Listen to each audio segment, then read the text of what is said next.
Actually क्या हुआ ना, मैं बताती हूँ उसमें क्या हुआ। Good evening, good evening.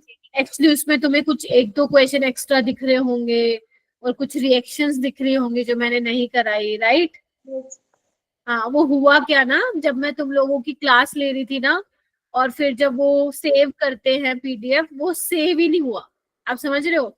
वो जो मेरा इंक वाला था ना स्लाइड, वो डिस्कार्ड हो गया, मतलब वो सेव ही नहीं हुआ और वो स्लाइड हो गई ब्लैंक। तो मैंने फिर दोबारा दूसरी दी आप लोगों को। ठीक है, उसमें जो रिएक्शंस थी ना वो मैं आज वैसे भी आप लोगों को बताने वाली थी, तो इट्स ओके। ठीक है, यस मैम, लास्ट में इम्पोर्टेंट रिएक्शंस हाँ करके कुछ लिखे। हाँ जी हाँ, मैम, वो वो। मैं अभी बता दूंगी। तो मैंने वो दूसरे बैच की भेजनी पड़ी मेरे को, क्योंकि तुम्हारे वाली सेव ही नहीं हुई थी। ओके खैर मैम। कोई बात नहीं।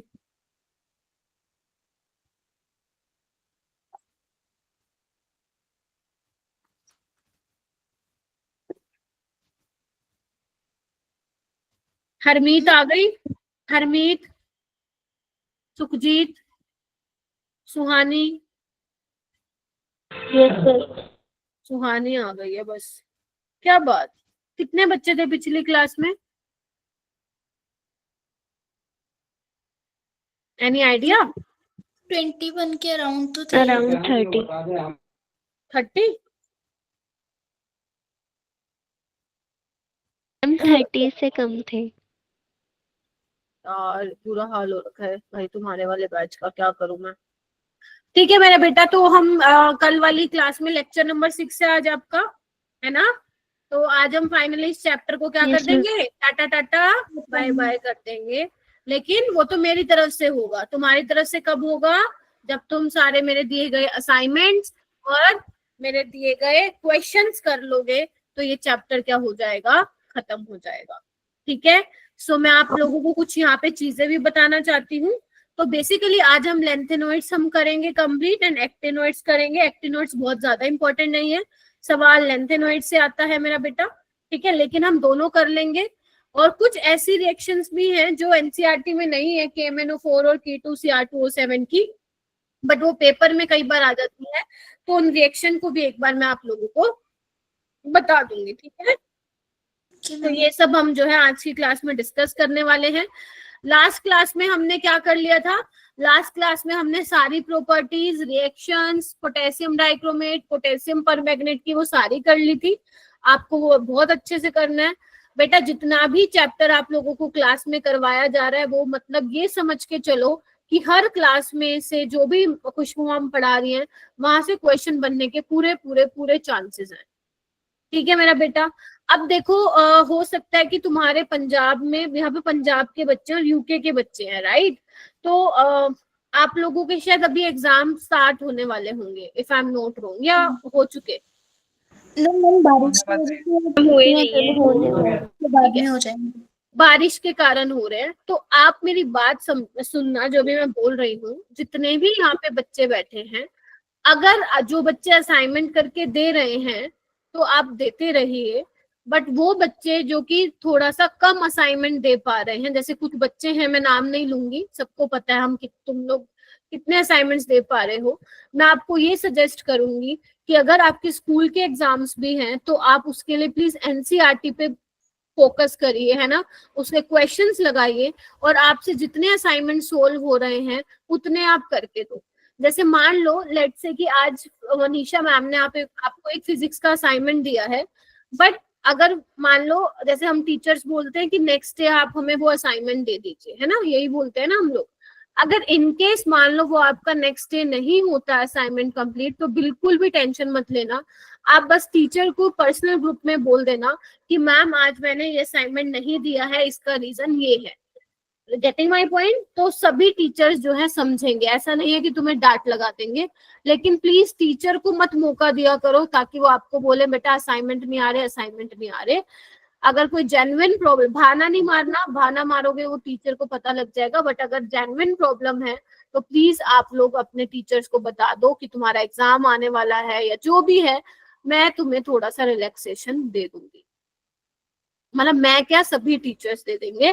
तो अगर मान लो कोई डीपीपी तुम्हारी 2 दिन या 3 दिन डिले हो रही है तो इट्स ओके, लेकिन बेटा मैं आप लोगों को बहुत सीधे शब्दों में बता देना चाहती हूँ, अगर तुम सच में इसी साल जेई करना चाहते हो ना, तुम्हें उन चीजों को बहुत अच्छे से करना पड़ेगा जो तुम्हारे टीचर्स तुम्हें क्लास में करा रहे हैं, क्योंकि टीचर्स तुम लोगों को उस तरीके से पढ़ा रहे हैं कि तुम्हारे पेपर में सवाल बनने लग जाए। और मैं फिर बोल रही हूँ, मैथ्स फिजिक्स से ज्यादा केमिस्ट्री एक ऐसा सब्जेक्ट है जो तुम्हारे ज्यादा नंबर बनवाएगा। ये मैंने शायद तुम्हें पहले भी क्लियर किया था। इवन हर्षित सर भी यही चीज बोलेंगे, मनीषा मैम भी यही बोलेगी कि केमिस्ट्री को थोड़ा सा ढंग से पढ़ लो। मानते हो कि नहीं मानते हो? क्योंकि केमिस्ट्री एक ऐसा सब्जेक्ट है बेटा जहां पे तुम आराम से अपने 25 में से 10 से 12 सवाल निकाल सकते हो। जिनके पास कैटेगरी का एडवांटेज है वो ट्राई करो कि 8 से 9 सवाल कर पाओ, लेकिन जो जनरल कैटेगरी के हैं आप ट्राई करना कि 25 में से 12-13 सवाल बना पाओ। Is that clear? और मैथ्स में आपको ट्राई करना है 3 से 4 सवाल ही आप लोगों को बनाने हैं। तो जब हर्षित सर आपको कोई चीज बोलते हैं या बताते, मैं मैथ्स का बार बार स्पेशली इसलिए बोल रही हूँ क्योंकि हर्षित सर बहुत एक्सपीरियंस टीचर है, उनको पता है कि ये कराने से बच्चे जो है वो क्वेश्चन बना लेंगे, है ना। तो उनका जो अप्रोच रहता है क्लास में वो यही रहता है कि जो वो पढ़ा रहे हैं इसी में से ही क्वेश्चन जो है तुम्हारे जेई में आ जाए। तो इसीलिए जो टॉपिक वो करा रहे हैं, जिस टॉपिक के वो क्वेश्चंस दे रहे हैं, उनको मत छोड़िएगा। बेशक वो फिर एनसीईआरटी के दे रहे हैं, मॉड्यूल के दे रहे हैं, मतलब जो भी वो गाइड कर रहे हैं तुम्हें, वो आपको जरूर करना है। क्योंकि जब आप उनके किए गए काम को करोगे ना, तब जाके आप लोग कहीं पे 4-5 क्वेश्चन बना के आओगे पेपर में। ऑल राइट, आप समझ रहे हो?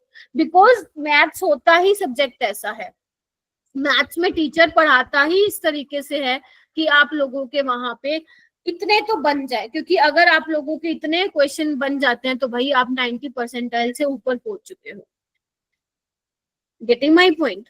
और जो टॉपर भी होता है ना, टॉपर भी होता है, वो भी 10 से ऊपर सवाल नहीं बना के आता है।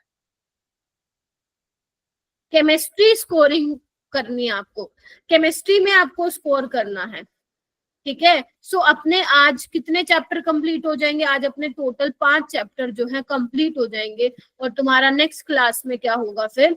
क्या होगा? कोऑर्डिनेशन कंपाउंड्स जो है वो स्टार्ट हो जाएगा आफ्टर पेपर डिस्कशन, ठीक है। तो प्लीज इसकी सीरियसनेस को समझो। और आगे ऑर्गेनिक भी तुम्हारी स्टार्ट हो जाएगी। ऑर्गेनिक में बेटा कोई भी बच्चा छुट्टी नहीं मारेगा, क्योंकि ऑर्गेनिक के जितने भी चैप्टर्स हैं 5-6, वो सब आपस में इंटरलिंक्ड है। अगर तुमने एक क्लास छोड़ी और अगर तुम सोच रहे हो मैं दूसरी क्लास में आके पढ़ लूंगी या पढ़ लूंगा, वो कुछ नहीं समझ में आएगा, तुम्हें क्लास छोड़ के ही जाना पड़ेगा। कोई जेन्युइन प्रॉब्लम अगर होता है क्लास ना लेने का तो पहले मुझे बताओगे। इवन आप अभी से बताना चालू करो, अगर किसी का जेन्युइन इश्यू है कि लाइट नहीं है या बहुत अल्ट्रा लेवल ही तबीयत खराब हो गई है तो मैम नहीं ले पाएंगे, तो फिर वो अलग बात है। फिर आपको उस केस में रिकॉर्डिंग्स को देखना है जब आप ठीक फील करो। आप में से बहुत बच्चे बहुत अच्छा कर रहे हैं, है ना, बहुत अच्छा कर रहे हैं, क्लास में भी आ रहे हो, असाइनमेंट भी कर रहे हो, मतलब क्वेश्चन सॉल्विंग भी कर रहे हो, वो दिखता भी है टीचर को। But still there are some students जो कि नहीं कर रहे हैं। तो मैं आपसे यही रिक्वेस्ट करना चाहती हूँ, बस अगर तुमने जो क्लास में करवा रहे हैं ना और जो क्लास में क्वेश्चंस करवा रही हूँ मैं, अगर तुम वो भी कर लेते हो ना, तुम आराम से 7 सवाल तो पेपर में बना लोगे, ठीक है। लेकिन तुम्हें मेहनत करनी पड़ेगी, बहुत बच्चे अपना बेस्ट नहीं दे पा रहे हैं, ठीक है। और अगर कुछ भी तुम्हें दिक्कत आती है तो देखो मैं हूं हमेशा, तुम प्लीज मुझे रीच आउट करो। वेदर ये क्या है, हाँ, पर्सनली रीच आउट कर लो या ग्रुप में करो, ठीक है। अब मैं स्टार्ट करती हूँ क्योंकि आज हमें चैप्टर को फिनिश करना है, तो अगर ज्यादा टाइम ले लिया तो कल पे शिफ्ट हो जाएगा। तो मेरा बेटा, मैंने लेंथेनॉइड्स पढ़ाना तुम्हें स्टार्ट कर दिया था। तो लेंथेनॉइड्स मैंने बोला था इनर ट्रांजिशन एलिमेंट होते हैं और आपके 14 एलिमेंट होते हैं सीरियम से लेकर लुटेशियम तक के, है ना। जो लेंथेनम है वो आपका डी ब्लॉक का एलिमेंट होता है। तो लेंथेनॉइड्स के बारे में कुछ और चीजें भी हैं जो तुम्हें पता होनी चाहिए कि रेयरली मिलते हैं अर्थ पे, इसलिए इनको हम रेयर अर्थ मेटल्स भी बोलते हैं। प्रोमोथियम वाला याद करो, जो प्रोमोथियम है वो अकलौता ऐसा लेंथेनॉइड है जो कि सिंथेटिक और रेडियो एक्टिव है नेचर में, ठीक है। उसके अलावा द फर्स्ट एलिमेंट इस सीरीज का सीरियम होता है, ना कि लेंथेनम होता है, और इसमें लास्ट इलेक्ट्रॉन 4f में जाता है, और 6th पीरियड के ये क्या होते हैं, मेंबर्स, ठीक है। और मैंने तुम्हें बताई भी थी, ट्रिक क्या थी, ला, चिक्की, परी, ने, प्रेम, सम्मान से, यूं, घड़ी, तुम्हें, दी है, और तुम ये भी लौटा रही हो। Yes ma'am. ठीक है, दिव्या आ गई, दिव्या है क्लास में? दिव्या? Yes ma'am. कोई दिव्या नहीं है? अच्छा, दिव्या है। और सुखजीत? Yes ma'am. अच्छा अच्छा, मेरे को पता नहीं लगा तुम लोग कब आए। ठीक है बेटा, ठीक है, चलूं आगे, चलूं, चलिए। Yes. उसके बाद ये भी मैंने बता दिया था, लेंथेनॉइड कॉन्ट्रैक्शन भी बता दिया था कि जो आयनिक रेडियाई है लेंथेनॉइड्स की, आयनिक रेडियाई है लेंथेनॉइड्स की, वो क्या होती है, डिक्रीज होती है लेफ्ट टू राइट, ठीक है। रीजन क्या था? ओके बेटा Harmanjot, left to right decrease होती है, रीजन क्या था? ड्यू टू 4f, क्योंकि इनका शील्डिंग इफेक्ट बहुत पुअर होता है, जिसकी वजह से न्यूक्लियस और आपके वैलेंस शेल इलेक्ट्रॉन के बीच में फोर्स ऑफ अट्रैक्शन बढ़ जाता है, जिससे साइज क्या होता है, श्रिंक हो जाता है। वैसे तो क्या होता है, इधर देखो, वैसे तो लेफ्ट टू राइट घटता ही है ना, घटता ही है साइज, लेकिन जब आप इनकी रेडियाई देखोगे तो उनमें आपको बहुत ज्यादा डिफरेंस देखने को नहीं मिलेगा, ठीक है।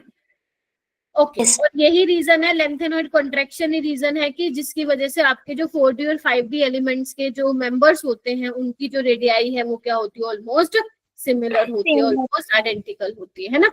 उसके बाद बेटा हेडिंग डालो, इंपॉर्टेंट कैरेक्टरिस्टिक्स ऑफ लेंथेनॉइड्स। अगर तुम लोग इसके नोट्स ना बना के एनसीईआरटी में लिख रहे हो, हाईलाइट कर रहे हो, तो आप उसमें भी कर सकते हो, क्योंकि एनसीईआरटी की लाइन्स है। जो जो एक्स्ट्रा आपको मैं बताऊंगी वो आप लिखते जाना। हरलीन आप हो क्लास में? हरलीन? Yes ma'am. लग नहीं रहा। तो आप सबसे पहले लिखो, मतलब सबसे पहले जो कैरेक्टरिस्टिक्स है वो है, जितने भी लेंथेनॉइड्स हैं वो सिल्वरी वाइट सॉफ्ट मेटल्स हैं, ठीक है, मेटल्स हैं, ठीक है। तो जो मेटल्स की प्रॉपर्टीज होती है वो इसकी भी है, सिल्वरी कलर के होते हैं, सिल्वरी वाइट, है ना, और सॉफ्ट होते हैं। और जैसे ही ऑक्सीजन की प्रेजेंस में आएंगे, मतलब जैसे ही अगर तुम एयर की प्रेजेंस में रखोगे तो ये क्या हो जाएंगे, टार्निश हो जाएंगे। टार्निश का मतलब क्या हो जाता है, बिगड़ जाते हैं, इनकी शक्लें वैसी नहीं रहती हैं जैसे होती हैं। दूसरा पॉइंट है, जैसे जैसे बेटा एटॉमिक नंबर बढ़ता जाएगा इनकी हार्डनेस भी बढ़ती जाएगी, मतलब ये और हार्ड होते जाएंगे। और समेरियम जो है, ध्यान रखना, समेरियम जो है सबसे ज्यादा हार्ड, समेरियम क्या है, हार्ड है सबसे ज्यादा, ठीक है। ये कुछ कैरेक्टरिस्टिक्स हैं जो आप लोगों को ध्यान रखनी पड़ेंगी। मैं तरीका बता देती हूँ कि क्या कैसे कैसे ध्यान रख सकते हो। तीसरा है, अगर मेरा बेटा, ध्यान से सुनो, जैसे जैसे एटॉमिक नंबर बढ़ रहा है और ये हार्ड होते जा रहे हैं, तो मतलब इनका मेल्टिंग पॉइंट ज्यादा होगा।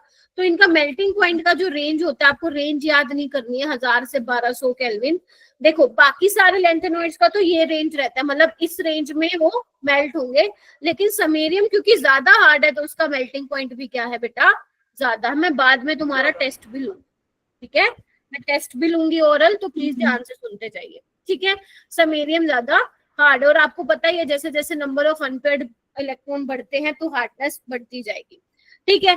क्योंकि बेटा इनका नेचर क्या है, ये मेटेलिक मतलब मेटल्स हैं, तो ये मेटेलिक स्ट्रक्चर होंगे इनके, और good conductor of heat and electricity होंगी, ठीक है, good conductor of heat and electricity होंगी। फिर वो कह रहे हैं डेंसिटी और जो बाकी दूसरी प्रॉपर्टीज है वो स्मूथली चलेंगे except for europium, ytterbium and okay, ये आपको छोड़ देना, ये करना ही नहीं है। इससे रिलेटेड कभी भी सवाल नहीं पूछा है, आगे भी वो नहीं पूछेगा, तो इसको आपको ज्यादा यहाँ पे प्रेशर नहीं लेना है। Is that clear? मतलब मैं जितना पढ़ा रही हूँ आपको सिर्फ उतना ही पढ़ना है, खत्म का, ठीक है। अच्छा, फिर पांचवा पॉइंट ये बहुत इंपॉर्टेंट है, वो कह रहे हैं कि जो मैनी ट्राइवेलेंट मतलब लेंथेनॉइड जो कि +3 ऑक्सीडेशन स्टेट में होते हैं, वो वाले आयंस जो होते हैं वो कलर्ड होते हैं। सारे नहीं होते, but most of the trivalent lanthanide ions are coloured, solid state में भी और एक्वस सॉल्यूशन में भी। और कलर क्यों आता है मेरा बेटा, याद करो, डी वाले में कलर क्या पढ़ा था हमने, डीडी ट्रांजिशन, ठीक है। और उसमें क्योंकि अनपेयर्ड इलेक्ट्रॉन थे, तो यहाँ पे भी जो कलर आता है वो किस वजह से आता है, colour is due to f f transition, colour is due to f f, नहीं डीडी कौन से, एफएफ ट्रांजिशन, ठीक है। एफएफ ट्रांजिशन की वजह से कलर आता है। ऑलराइट, चलिए आगे चलते हैं। 6th पॉइंट है, अगर आप एनसीईआरटी में कर रहे हो तो एनसीईआरटी में ही करो। फिर वो कह रहे हैं लेंथेनम 3+ और लुटेशियम 3+, ये कोई भी कलर नहीं दिखाते हैं। क्यों? क्योंकि याद करो लेंथेनम क्या था, 57 था हमारे पास, मतलब ये क्या था हमारे पास, 5d16s2 था, याद करो। Yes ma'am. अगर तुम तीनों के तीनों इलेक्ट्रॉन निकाल दोगे, तीनों के तीनों इलेक्ट्रॉन निकाल दोगे तो ये जिनोन बन जाएगा। तो कोई अनपेयर्ड नहीं है, और कोई अनपेयर्ड नहीं है तो कलर काहे दिखाएगा, नहीं दिखाएगा, ठीक है। लुटेशियम की अगर मैं बात करूं, लुटेशियम में क्या होता है, लुटेशियम +3 की अगर मैं बात करूं तो 4f14 होता है। यहाँ पे 4f14 होता है। अगर 4f14 है, सारे के सारे जोड़ियां बनी हुई है, पेयर्ड है, तो ट्रांजिशन तो होगी ही नहीं, नहीं होगी तो फिर कलर भी नहीं आएगा। Is that clear? Yes ma'am. ठीक है। तो F0 और F14 वाले आपके क्या होंगे, कलरलेस होंगे, बाकी का क्या होगा, कलर देखने को मिलेगा, ठीक है, पहली चीज। उसके अलावा यहाँ पे एक और पॉइंट लिखा हुआ है, however absorption bands are narrow probably because of excitation within F level। देखो जो ये लाइन है ना, ये वैसे देखा जाए आपके 12th लेवल पे नहीं पढ़ाई जाती है, लेकिन ये लाइन इंपॉर्टेंट काफी है। तो एग्जामिनर आपको यहाँ से क्वेश्चन फ्रेम करके दे सकते हो, और आप ये नहीं बोल पाओगे कि ये तो हमें पढ़ाया नहीं गया, या फिर ये तो बियॉन्ड आवर स्कोप है। लेकिन एनसीईआरटी में लाइन है तो अपने को पढ़नी पड़ेगी। थोड़ा सा मैं समझा देती हूँ बेटा। देखो यहाँ पे क्या होता है, जब इलेक्ट्रॉन रेडिएशन एब्जॉर्ब करते हैं तो उनका बेसिकली स्पेक्ट्रा देखा जाता है कि किस तरीके के स्पेक्ट्रा वो दिखाते हैं, स्पेक्ट्रोस्कोपी टेक्निक के हेल्प से, है ना। तो जब लेंथेनॉइड्स के देखे जाते हैं, बैंड्स देखे जाते हैं, एब्जॉर्प्शन बैंड्स, तो वो इस तरीके से नैरो बैंड्स आते हैं, देख रहे हो, शार्प बैंड्स आते हैं, आपको दिख रहा है। और अगर मैं यही डी ब्लॉक के देखूं तो वो इस तरीके से चौड़े ब्रॉड बैंड्स आते हैं। तो ऐसा क्यों हो रहा होगा, क्योंकि मेरा बेटा जो 4f वाले इलेक्ट्रॉन्स हैं बेसिकली वो थोड़ा सा क्या है, 4f 5d6s, तो जो 4f वाले हैं वो थोड़ा सा क्या है, अंदर की तरफ धसे हुए हैं। 4f जो है थोड़ा सा अंदर की तरफ धसे हुए हैं, मतलब इनको हम बोलते हैं केमिस्ट्री में डीपली बरीड है। क्या है, डीपली बरीड है। अब डीपली बरीड है तो बाहर उनके आसपास क्या हो रहा है वो उनको इफेक्ट नहीं करता है, तो वहां पे सिर्फ एफएफ ट्रांजिशन की वजह से जो बैंड्स आ रहे हैं उसकी वजह से ये जो है इस तरीके से आपको नैरो बैंड्स यहाँ पे जर्नली दिखाई देते हैं। अगर ये समझ में आया है, ठीक है, नहीं आया है तो प्लीज आप थोड़ा सा ध्यान रखो कि एफएफ ट्रांजिशन यहाँ पे हो रही है तो नैरो बैंड्स यहाँ पे देखने को मिलते हैं, ब्रॉड बैंड्स देखने को नहीं मिलते। क्योंकि डी ब्लॉक एलिमेंट्स में क्या होता है बेटा, जो डी वाले आपके एलिमेंट्स होते हैं, डी कॉन्फ़िगरेशन वाले, वो क्या होते हैं, थोड़े बाहर की तरफ होते हैं, ज्यादा एक्सपोज्ड होते हैं, तो इन्वायरमेंटल कंडीशंस उनको इफेक्ट करती हैं, तो उनकी डिस्टरबेंस के कारण, उनका इन्वॉल्वमेंट होने के कारण उनके बैंड्स ऐसे ब्रॉड आते हैं, जबकि लेंथेनॉइड्स के बैंड्स कैसे आते हैं, नैरो आते हैं। ठीक है जी, जितना मेरे को लगा समझाना जरूरी था मैंने समझा दिया, बट जितना मैंने बताया वहां से सवाल नहीं आएगा। सवाल आएगा तुम्हें ये मालूम होना चाहिए कि इनके बैंड्स कैसे होते हैं, नैरो होते हैं, ब्रॉड होते हैं। तो बैंड्स नैरो होते हैं, नैरो मतलब जैसे मैंने दिखा रखा है शार्प बैंड्स आते हैं, ठीक है। उसके बाद आप लोगों को बोला है 7th पॉइंट, अभी टेस्ट लूंगी मैं थोड़ी देर में। फिर वो कह रहे हैं बेटा लेंथेनॉइड्स आयन अगर मान लो किसी की कॉन्फ़िगरेशन F0 या F14 है तो वो डायमैग्नेटिक होंगे। क्यों होंगे, क्योंकि उनके पास अनपेयर्ड इलेक्ट्रॉन प्रेजेंट नहीं है। अगर उसके अलावा F1 2 3 4 5 6 7 8 9 10 11 12 13 इलेक्ट्रॉन है F में, तो वो क्या होंगे बेटा, पैरामैग्नेटिक होंगे। क्योंकि पैरामैग्नेटिक का मतलब होता है at least one unpaired electron is present. बोलो क्या कहते हो? Yes ma'am.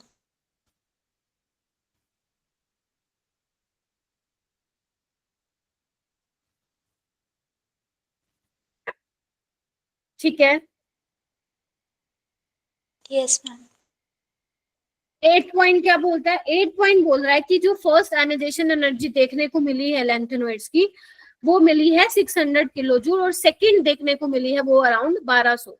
तो बेसिकली इनकी आयनाइजेशन एनर्जी को कंपैरिजन किया है कैल्शियम से, क्योंकि जो आपके एल्कलाइन अर्थ मेटल होते हैं ना मेरा बेटा, उनमें भी क्या होता है, जो फर्स्ट आयनाइजेशन एनर्जी और जो सेकंड आयनाइजेशन एनर्जी में जो बेसिकली डिफरेंस होता है, जो वैल्यूज होती है वो ऑलमोस्ट क्या होती है, डबल होती है। तो इसकी जो 600 और 1200 है उसको किससे कंपेयर किया गया है बेटा? कैल्शियम से कंपेयर किया गया। ठीक है। उसके बाद यहाँ पे एक और पॉइंट एनसीईआरटी लिखवाती है कि इन देयर केमिकल बिहेवियर, मतलब जब इनके हम रिएक्शंस की बात करते हैं, जब ये केमिकली रिएक्शंस, अभी मैं बताऊंगी भी सही, तो इनके जो लैंथेनोइड्स के शुरू के मेंबर है, अर्लियर मेंबर, इन्होंने ये नहीं बताया कि कौन कौन से, सिर्फ ये बोल दिया अर्लियर मेंबर्स, उनकी जो रिएक्टिविटी है वो कैल्शियम से कंपेयर की गई है। लेकिन जैसे जैसे एटॉमिक नंबर बढ़ेगा तो उनकी रिएक्टिविटी किससे कंपेयर की गई है मेरा बेटा? एल्यूमिनियम से कंपेयर की गई है। मतलब जो स्टार्टिंग के मेंबर्स है, स्टार्टिंग के लैंथेनोइड्स है, उनकी केमिकल रिएक्शंस वैसे ही होंगी जो कैल्शियम शो करता है, और जो बाकी के होंगे वो वैसे शो करेंगे जो एल्यूमिनियम शो करता है। ठीक है। तो ये पॉइंट्स थे जो बताते हैं। फटाफट से आओ, दोबारा बताऊं जल्दी, फटाफट से रिवाइज करो, आ जाओ इधर। पहली चीज, पहला है कि लैंथेनोइड्स क्या होते हैं? Silvery white. आज ही याद कर लो, तुम्हारा टेस्ट लूंगी, मैं बता दे रही हूँ, टेस्ट लूंगी, और नहीं तुमने मेरे को बताया ना, पिटाई करूंगी तुम्हारी। पहला है lanthanoids are silvery white soft metal. ठीक है, और एयर की प्रेजेंस में ये भाई सब खराब हो जाते हैं। दूसरा, इनकी हार्डनेस बढ़ती जाती है, आपको बस ये याद रखना है समैरियम ज्यादा हार्ड है। फिर आपको ये ध्यान रखना है क्योंकि ये मेटेलिक प्रॉपर्टीज है तो अच्छे heat, good conductor of heat and electricity होंगे। सबसे इंपॉर्टेंट पॉइंट, बेशक पहले 4 भूल जाना लेकिन 5वां मत भूलना, कि most of the trivalent lanthanoid ions जो होते हैं कलर्ड होते हैं, और कलर किसकी वजह से आता है? एफएफ ट्रांजिशन की वजह से आता है। और इनके जो बैंड्स होते हैं वो कैसे आते हैं? नैरो बैंड्स हमें देखने को मिलते हैं। और जिनके पास अनपेड इलेक्ट्रॉन है वो कलर दिखाएंगे, और बाकी F0 F14 वाले कलर नहीं दिखाएंगे। इवन जो F7 होता है गैडोलिनियम 3+, यहाँ पे F7 होते हुए भी कलरलेस होता है, इसमें ट्रांजिशन नहीं देखने को मिलती है। वैसे तुमसे पूछा नहीं जाएगा अब मैं, क्योंकि मेरे मुंह से निकल गया, तो अब सुन लो, क्योंकि F में 7 है, हाफ फील्ड है, स्टेबल है, तो ये ट्रांजिशन नहीं करना चाहेगा, स्टेबल है, कहेगा मैं स्टेबल हूँ, मैं कुछ नहीं करूंगा, तो ये भी कलरलेस होता है। तो F0 F14 F7 वाले जनरली आपको कलरलेस देखने को मिलते हैं। और फिर अगर मान लो आपके F0 और F14 वाले आपके लैंथेनोइड आयंस हैं वो आपके डायमैग्नेटिक होंगे, बिकॉज वहां पे अनपेड इलेक्ट्रॉन नहीं है। उसके अलावा जो भी होंगे F1 से लेकर F13 तक वो क्या होंगे? पैरामैग्नेटिक होंगे। ये वाली बात आपको नहीं ध्यान रखनी है कि नियोडायमियम में होगा, ये आपसे नहीं पूछ रहा है। ठीक है। उसके बाद आयनाइजेशन एनर्जी, तो पहली आयनाइजेशन एनर्जी कंपेयर की है 600 और सेकेंड 1200, तो कंपेयर किया गया कैल्शियम से। और इनका जो केमिकल बिहेवियर है, स्टार्टिंग के एलिमेंट्स को कंपेयर किया गया है कैल्शियम से, और बाकी के एल्यूमिनियम। ठीक है, चलिए उसके बाद आप हेडिंग डालेंगे ऑक्सीडेशन स्टेट। अगर आप एनसीईआरटी में मार्क कर रहे हैं तो एनसीईआरटी में ही करो, बिकॉज ये वही की लाइंस है। ठीक है। उसके बाद मेरा बेटा ऑक्सीडेशन स्टेट की मैं बात करूं तो जो आपके लैंथेनोइड्स हैं, सारे लैंथेनोइड्स को हम Ln से रिप्रेजेंट करते हैं। ठीक है, लैंथेनोइड्स को Ln से रिप्रेजेंट करते हैं, और लैंथेनम अलग है La। तो इनकी जो कॉमन ऑक्सीडेशन स्टेट मिलती है ना, कॉमन मतलब जिसमें वो पसंद है उनको उसमें रहना, तो उनकी जो थर्ड वाली ऑक्सीडेशन स्टेट होती है बेटा वो ज्यादा कॉमन होती है और ज्यादा स्टेबल होती है। ध्यान से सुनो, ज्यादा स्टेबल होती है और ज्यादा कॉमन होती है। ऐसा नहीं है कि सारे के सारे +3 के अलावा और नहीं दिखाएंगे, +3 तो सब दिखाएंगे, लेकिन कुछ ऐसे भी एलिमेंट्स हैं जो +2 और +4 भी दिखाते हैं। ठीक है। अब कोई +2 और +4 में क्यों दिखाएगा? या तो हो सकता है वो हाफ फील्ड बन रहा हो, है ना, या हो सकता है वो +4 में फुल्ली फील्ड या फिर स्टेबल बन रहा हो, तभी वो दिखाएगा। ठीक है। तो यहाँ पे वो बोल रहा है, ध्यान से सुनो, ऐसा क्यों हो रहा है? Due to extra stability of half filled, fully filled और एम्प्टी। जैसे सीरियम है, सीरियम में क्या होता है बेटा? 4f1 5d1 6s2 होता है कि नहीं होता? हरमीत जी ध्यान है, इधर देखो, हरमीत है क्या हरमीत? अरे यार तुम लोग क्लास में हो या गायब हो गए? हाँ जी मैम। यही यस हो? मैम।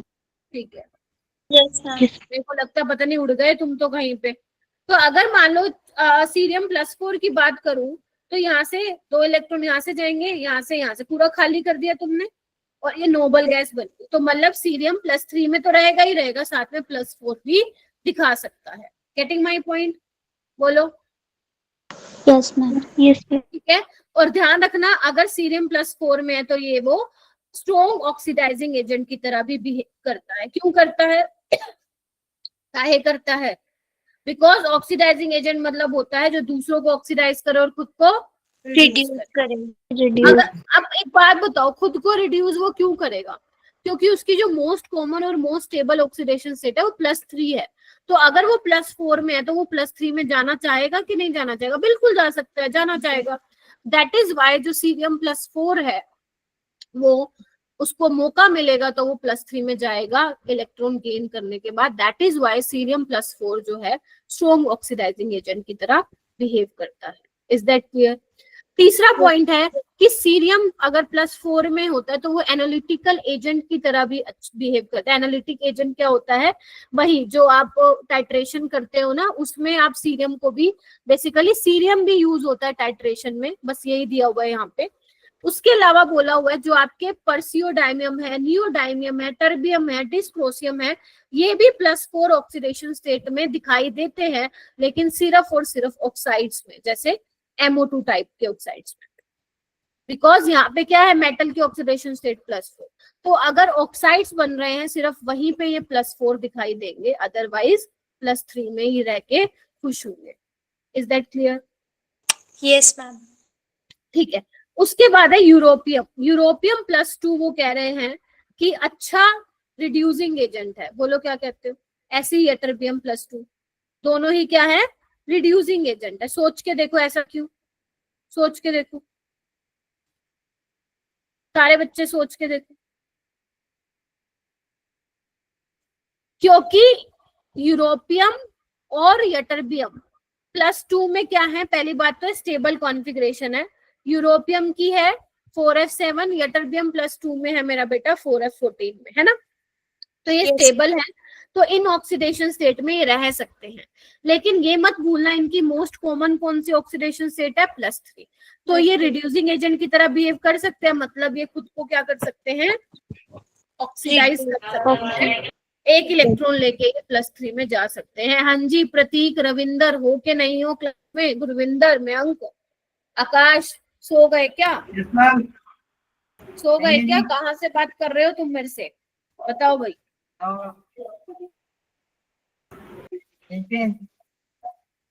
ठीक है, उसके बाद है टर्बियम +4 में भी क्या होता है? हाफ फिल्ड होता है। तो टर्बियम +4 भी ऑक्सीडाइजिंग एजेंट की तरह बिहेव कर सकता है, मतलब खुद को रिड्यूस करेगा। बाकी आपको ये ध्यान नहीं रखना है। यानी कि मोटा मोटी बात क्या है कि सीरियम+4 और टर्बियम +4 ये किसकी तरह बिहेव करेंगे? ऑक्सीडाइजिंग एजेंट की तरह। Oxidizing agent. और आपका यूरोपियम और यटर्बियम +2, यटर्बियम ध्यान रखना, यट्रियम नहीं यटर्बियम, ये रिड्यूसिंग एजेंट की तरह बिहेव करें। ठीक है, Yes, ma'am.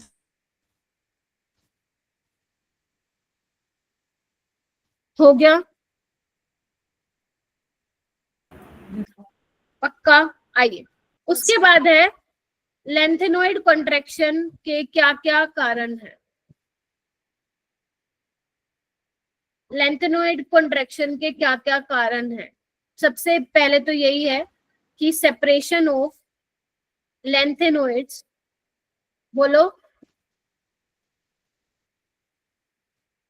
Are quite difficult. हाँ सुखजीत? मैम वो पिछली स्लाइड दिखाना, वो नोट करना रह गया। ये लो, कर लो।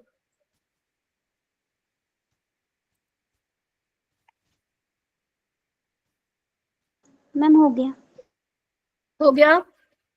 Yes ma'am. ठीक है, सो क्या क्या हुआ? सबसे पहले तो आप बोल सकते हो difficulty in separation of lanthanoids, ठीक है, ठीक है, क्योंकि due to Similar size. Similar radii, ठीक है। टेक्निक कौन सी है जिससे तुम सेपरेट कर सकते हो? आयन एक्सचेंज, बस ये लिख लो, ये आपको इसमें डिटेल में नहीं जाना मैम कैसे क्या क्यों, ये कोई नहीं पूछेगा, ठीक है। कभी आया तो मान लो अभी किस्मत बहुत खराब हुई तुम्हारी पेपर में, तो ये पूछ लेगा कौन से मेथड से इसको कर सकते हो सेपरेट, बट वैसे वो नहीं पूछेगा, ठीक है, तभी मैंने लिखवा दिया। दूसरा, और क्या होता है लेंथेनॉइड कॉन्ट्रैक्शन से? Due to lanthanoid contraction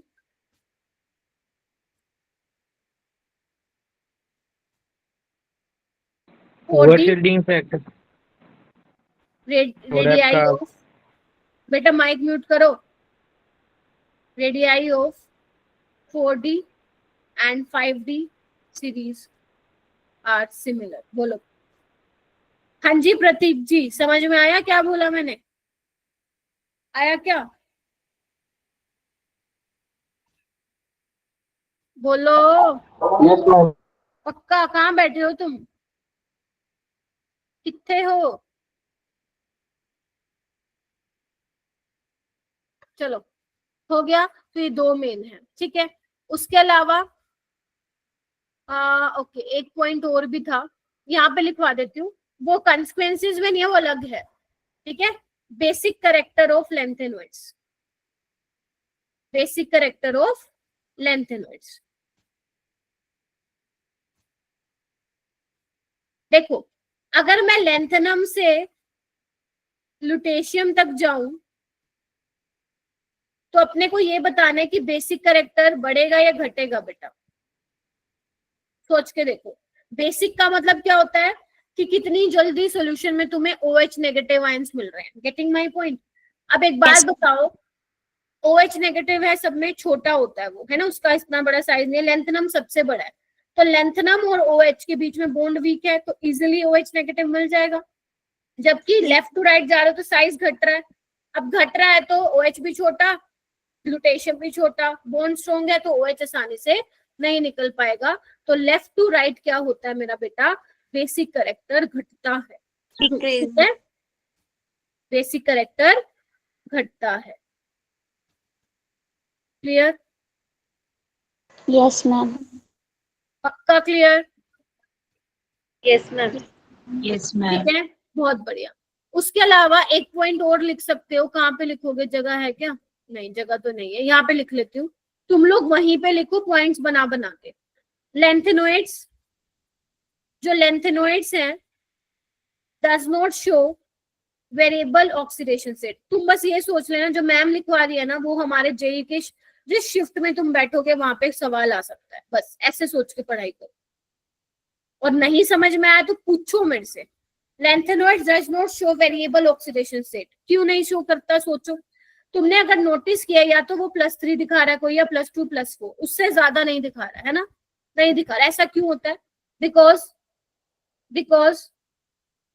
the energy difference between 4F and 5D are large, or you can say 4F orbital is deeply buried। Deeply buried मतलब समझ गए, अंदर की तरफ धसे हुए हैं। अब 4F अंदर की तरफ धसा हुआ है, 5D 6S बाहर की तरफ है, तो 5D और 6S के इलेक्ट्रॉन पार्टिसिपेट कर पाते हैं बॉन्ड फॉर्मेशन में, 4F के आसानी से नहीं कर पाते हैं। दैट इज वाई इनकी वेरिएबल ऑक्सीडेशन स्टेट तुम्हें देखने को नहीं मिल रही है। ये जेई में पहले 5 से 6 बार ये पॉइंट पे चर्चा हो चुकी, मतलब पूछा जा चुका है, ठीक है। लिख लो इसको अच्छे से, अगर एनसीईआरटी में लिखा हुआ है तो लिख लो, वरना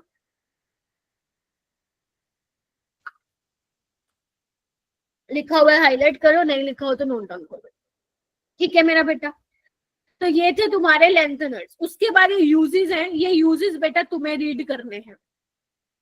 कर लोगे तो अच्छी बात है, किस्मत बहुत खराब हुई तो यहाँ से सवाल आएगा, अदरवाइज नहीं आएगा यहाँ से, क्योंकि सवाल ज्यादा देखने को मिलते नहीं है, ठीक है। यहाँ पे सिर्फ लेंथेनॉइड्स के यूजेस बता रखे हैं कि कहाँ कहाँ जो है यूज होता है लेंथेनॉइड्स का। पढ़ लोगे इसको, स्टील्स बनाने में, पाइप्स और उसमें प्लेट्स में यूज होता है ना। और एक मिश्ड, ये इंपॉर्टेंट है थोड़ा, मिश्ड मेटल, ठीक है। मिश्ड मेटल क्या होता है? अलॉय, मैग्नीशियम बेस्ड अलॉय है जिसको हम यूज करते हैं टू प्रोड्यूस बुलेट्स, है ना। शेल लाइटर फ्लिंट हो गया, है ना। और लेंथेनॉइड्स के कुछ ऑक्साइड्स कैटलिस्ट की तरह बिहेव करते हैं, पेट्रोलियम क्रैकिंग। मतलब जस्ट तुम्हें रीड करना है इसको, एकदम लर्न करने मत लग जाना, सिर्फ और सिर्फ रीड करना, ठीक है जी। सिर्फ रीड करना है और कुछ नहीं करना। अगर मान लो तुम्हें नहीं मन कर रहा रीड करने का तो बेशक छोड़ देना, क्योंकि बेटा इस चैप्टर से बहुत सारे क्वेश्चन ऑलरेडी बन सकते हैं। जो अपने ये 95% चैप्टर कर लिया, 5% थोड़ा बहुत रहता है, वो मैं करवा देती हूँ। देखो केमिकल रिएक्शंस क्या क्या हैं। देखो मैंने बोला था लेंथेनॉइड्स की जो रिएक्शंस है बेटा, वो जो अर्ली वाले लेंथेनॉइड्स है वो तो कैल्शियम की तरह केमिकल बिहेवियर शो करेंगे, बाकी वाले एल्यूमिनियम की। तो यहाँ पे ध्यान से देखो, जब इनकी एसिड्स के साथ रिएक्शन हो रही है तो H2 गैस लिबरेट कर रहे हैं। याद करो मेटल्स हैं, रिएक्टिव तो होंगे, है ना। जैसे आपका एल्यूमिनियम है, वो भी एसिड के साथ कराओगे तो भाई साहब H2 गैस देगा, है ना। हेलोजन के साथ करा रहे हो तो LnX3, Ln मतलब कोई भी लेंथेनॉइड हो सकता है। LnX3 क्यों बोला? क्योंकि हेलोजन वैलेंसी 1 होती है, इसकी 3 होगी, तो क्रिस क्रॉस करोगे तो LnX3 बनेगा, ठीक है। वाटर के साथ करोगे तो H2 गैस मिलेगी और हाइड्रोक्साइड्स मिलेंगे। कार्बन के साथ करोगे तो कार्बाइड मिलेगा। नाइट्रोजन के साथ करोगे तो नाइट्राइड बनेगा। नाइट्राइड क्या होता है? ये होता है, ठीक है। दोनों 3 क्रिस क्रॉस करोगे तो ये बनेगा। सल्फर के साथ करोगे तो सल्फाइड मिलेगा। देखो इधर सल्फर पे 2 का होता है ना चार्ज, तो वैलेंसी 2 3, तो Ln2S3। ऑक्सीजन के साथ करोगे तो Ln2O3। ये कैसे बनाए गए? Because most common oxidation state क्या होती है लेंथेनॉइड्स की? +3। आसान है वैसे, पेपर में चांसेस आर वेरी रेयर कि पूछा जाए। वैसे तो मैं शायद ये करवाती भी ना, बट क्योंकि आज हमारी लास्ट क्लास है तो अपन सोचे चलो पढ़ ही लेते हैं, ठीक है जी। तो ये कुछ आपकी रिएक्शंस है, हो गया। तो ये था लेंथेनॉइड्स, कुछ भी नहीं था इसमें। आप लोगों को लेंथेनॉइड्स में सबसे पहले बस जो मेन काम है वो ये करना है, कॉन्फ़िगरेशन आनी चाहिए, सिंबल्स आने चाहिए, ठीक है। आपको ये पता होना चाहिए। मैं यही 5-6 बातें बता रही हूँ, वही आएंगी पेपर में। क्या? इलेक्ट्रॉनिक कॉन्फ़िगरेशन, सिंबल, उसके बाद करेक्टरिस्टिक्स में ये पता होना चाहिए मोस्ट कॉमन ऑक्सीडेशन स्टेट कौन होती है। सीरियम +4 और टर्बियम +4 ऑक्सीडाइजिंग एजेंट होते हैं। यूरोपियम या टर्बियम +2 में रिड्यूसिंग एजेंट होते हैं, है ना। मोस्ट ऑफ द लेंथेनॉइड्स +3 में कलर्ड होते हैं। कलर क्यों आता है? पैरामैग्नेटिक कौन से होंगे, डायमैग्नेटिक कौन से होंगे। लेंथेनॉइड्स वेरिएबल ऑक्सीडेशन स्टेट क्यों नहीं दिखाते? बस यही करना है तुम्हें और कुछ भी नहीं, ठीक है। यहीं से आएगा सवाल। Okay ma'am. उसके अलावा एक्टिनोइड्स की बात करते हैं। एक्टिनोइड्स बहुत ज्यादा इंपॉर्टेंट नहीं है, मतलब बिल्कुल भी नहीं है। अगर तुम्हें छोड़ना भी है छोड़ देना, कोई दिक्कत नहीं है। बस 2-4 चीजें मैं बता देती हूँ, वो तो मैं सारा ही करवा रही हूँ, बट जो मेन चीजें वो पढ़ लेना, ठीक है। पहले तो मेरा बेटा जो लेंथेनॉइड्स होते हैं उसमें थोरियम से लेकर लोरेंशियम तक होते हैं। थोरियम 90 होता है, लोरेंशियम 103 होता है। ध्यान रखना एक्टिनियम आपका डी ब्लॉक एलिमेंट है, इज दैट क्लियर? और जितने भी आपके एक्टिनोइड्स हैं वो सारे के सारे रेडियो एक्टिव एलिमेंट्स होते हैं, ठीक है। इसलिए इनकी जो केमिस्ट्री को हम ज्यादा पढ़ते नहीं है और काफी कॉम्प्लेक्स भी होते हैं, इसलिए ज्यादा डिस्कशन इनके बारे में हम करते भी नहीं है। फिर वो कह रहे हैं फर्स्ट एलिमेंट थोरियम होता है, एक्टिनियम नहीं होता। इनमें जो लास्ट इलेक्ट्रॉन होता है वो 5f में जाता है, 7th पीरियड के ये होते हैं, ठीक है। जो पहले 3 एलिमेंट होते हैं वो नेचर में मिलते हैं, बाकी सारे सिंथेटिक इन नेचर होते हैं, पूछने नहीं वाला कोई भी। उसके अलावा जो यूरेनियम के बाद वाले एलिमेंट्स होते हैं, uranium is also an actinoid, अभी मैं बताऊंगी।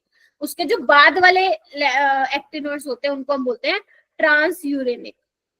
क्या बोलते हैं? Trans uranic. ट्रांस यूरेनिक का मतलब क्या होता है? यूरेनियम के बाद वाले, नेपट्यूनियम से लेकर लोरेंशियम तक, ठीक है मेरा बेटा। उनको ट्रांस यूरेनिक क्यों बोलते हैं? एक तो यूरेनियम से भारी होते हैं, ठीक है, और वो यूरेनियम से ही डिराइव होते हैं बाय न्यूक्लियर रिएक्शंस, तभी उनको बोला जाता है ट्रांस यूरेनिक। इसमें से क्या इंपॉर्टेंट है? बस यही कि एक्टिनियम डी ब्लॉक एलिमेंट है, लास्ट इलेक्ट्रॉन 5f में जाता है और 7 पीरियड के हैं, और सारे एक्टिनोइड्स रेडियो एक्टिव होते हैं और तुमसे वो कुछ भी नहीं पूछेगा, इसमें से कुछ भी नहीं पूछेगा। ठीक है मेरा बेटा? Yes ma'am. चलो इनकी अब इनके नाम याद करते हैं। चलो पहले मैं ट्रिक लिखवा रही हूँ तुम लोगों को, आओ आ जाओ। लिखो एक्टिनियम थोड़े पहलवान उनसे निपटेंगे, उनसे निपटेंगे। क्या बोला मैंने? एक्टिनियम, एक्टिनियम का एक्टिनियम ही रहेगा, थोड़े पहलवान उनसे निपटेंगे, खत्म। फिर पुराने आम मतलब मैंगो कम बिकेंगे, कम बिकेंगे। इसमें पूरी एक ट्रिक नहीं बनेगी, एक निमोनिक्स नहीं बनेगी, हिस्सों में बनेगी। पहले एक्टिनियम थोड़े पहलवान उनसे निपटेंगे, फिर पुराने आम कम बिकेंगे, फिर कॉफी ऐसे फरमाओ, मतलब कॉफी ऐसे फरमाओ मैडम नूडल्स ला रही है, मैडम नूडल्स ला रही है।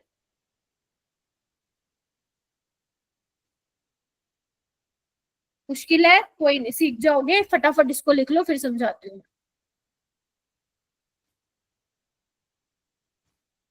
Done ma'am. एक्टिनियम, फिर से सुनो। अब एक्टिनियम मतलब क्या है? एसी, ठीक है।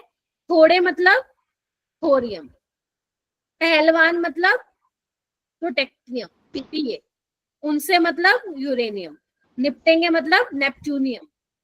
क्लियर है? एक्टिनियम थोड़े पहलवान उनसे निपटेंगे, पुराने यानी कि प्लूटोनियम, आम यानी कि अमेरिकियम, कम यानी कि क्यूरियम, बिकेंगे यानी कि बर्किलियम। पुराने आम कम बिकेंगे। कॉफी ऐसे फरमाओ, सॉरी कॉफी सीएफ मतलब कैलिफोर्नियम, ऐसे मतलब आइंस्टीनियम। देख रहे हो ना, साइंटिस्ट के नाम पे है, कुछ Yes, कुछ ma'am. नाम, कुछ कुछ कंट्रीज के नाम पे है। ऐसे फरमाओ फर्मियम, मैडम यानी मेंडलीवियम, सुना है ना मेंडलीव पीरियोडिक टेबल, उसका नाम है। Noodles Yes. नोबिलियम, ला रही है लोरेंशियम, इसके नाम याद नहीं होंगे, गोली मारो कोई दिक्कत नहीं है, लेकिन इसके सिंबल याद कर लेना। और इसकी इलेक्ट्रॉनिक कॉन्फ़िगरेशन देखो, वैसे तो नहीं पूछी जाती ज्यादा पेपर में, बट अगर एग्जामिनर को थोड़ा सा तुम्हारे साथ खेलना हो, तुम्हारे इमोशन के साथ, तो वो डालेगा। किसी किसी शिफ्ट में देखने को मिल सकती है एक्टिनोइड्स की कॉन्फ़िगरेशन, तो आपको मैं पढ़ा देती हूँ, ठीक है। थोड़ी सी कंफ्यूजिंग है, बट मैं आपको बता देती हूँ। एक दो बार लिखोगे तो अपने आप दिमाग में घुस जाएगी। ये याद हो गए? चलो 1 मिनट दे रही हूँ, फटाफट इसको रिवाइज करो, जल्दी से करो और कंफर्म करो कि हाँ मैम हो रही है। चलो जल्दी करो।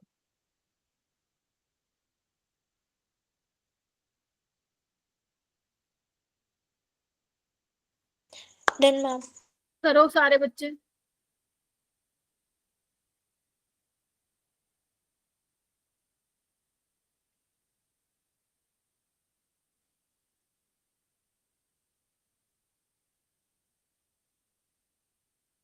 चलूं? Yes, ma'am. Yes ma'am. देखो हो गया ना, एक्टिनियम थोड़े पहलवान उनसे निपटेंगे, पुराने आम कम बिकेंगे, कॉफी ऐसे फरमाओ मैडम नाश्ता ला रही है। चलो अब उसके बाद है इनकी इलेक्ट्रॉनिक कॉन्फ़िगरेशन। तो ये एनसीईआरटी की स्निपिंग मैंने लगाई हुई है। देखो इसमें थोड़े से हैं एक्सेप्शंस। देखो यहाँ पे जो इलेक्ट्रॉन की फिलिंग होगी वो 5f में होगी, 5f 60 और 7s में होगी, ठीक है। अच्छी बात ये है कि तुम्हें दिखाई दे रहा होगा सब में ही 7s में 2 इलेक्ट्रॉन भरे हुए हैं। क्या सबको दिखाई दे रहा है यहाँ पे? Yes, ma'am. तो ये एक अच्छी यस बात, मैम। कुछ भी ना पल्ले Yes, पड़े तो ma'am. ये तो याद ही रखना। उसके बाद एक्टिनियम का 89 एटॉमिक नंबर होता है, और मैंने तुम्हें बोला एक्टिनियम आपका डी ब्लॉक एलिमेंट है, तो यहाँ पे 5f में तो नहीं भरेंगे, तो 61 7s2 होगा। Is that clear? उसके बाद थोरियम आपका एफ ब्लॉक एलिमेंट है, तो इस हिसाब से तो एफ में इलेक्ट्रॉन जाने चाहिए थे, तो ये एक्सेप्शन है, ये आपको याद ही करना पड़ेगा, कोई और ऑप्शन है नहीं। यहाँ पे एफ में ना जाके दोनों के दोनों इलेक्ट्रॉन बेटा 60 में चले जाते हैं, इज दैट क्लियर? उसके बाद है प्रोटेक्टिनियम। यहाँ पे क्या होता है, अब देखो 91 है, इसमें कौन से वाली होगा, रेडोन होगा, रेडोन का 86 होता है, याद करो Yes, ma'am. 86 होता है। अब 86 Yes, ma'am. यहाँ पे भर दिया तुम लोगों ने, अब 5 और भरने हैं तुमने, तो 5 में से 2 तो चलेगा 7s में, मतलब बचे 3, तो 3 को कैसे बांटोगे, एक 60 में। देखो यार बेटा, सिर्फ थोरियम को अगर मैं छोड़ दूं तो बाकी एलिमेंट्स में या तो 60 में 1 इलेक्ट्रॉन होगा या 0 होगा, क्लियर है? तो प्रोटेक्टिनियम में क्या होगा, 60 में 1 ही होगा और बाकी किस में भर देना, 5f में भर देना, ठीक है? यूरेनियम में क्या होगा, 1 इलेक्ट्रॉन जो ऐड होगा वो f में होगा। नेपट्यूनियम में क्या होगा, 1 इलेक्ट्रॉन जो ऐड होगा वो f में होगा। लेकिन प्लूटोनियम तक आते आते बेटा